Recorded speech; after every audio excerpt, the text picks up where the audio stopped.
shout out doon sa nabilang ko ng sticker doon sa Lazada. Yan oh. Yung Kawasaki kinabit ko kahapon. Yan, itong kapartner, yung Ninja.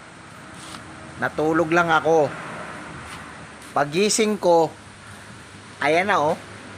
Parang ngipin. Nanlagas oh. Yan na siya.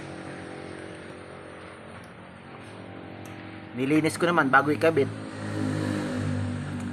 Wala. Mahinang nila lang yung tinda mo, boss. Kung sino ka man, dapat rugby ang gamitin mong pandikit dun sa mga sticker mong binibinta oh.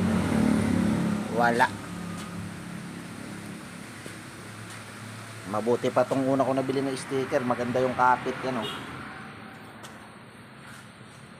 Itong sticker mo wala. Yan oh mga master oh, nabungi oh, parang ngipin oh.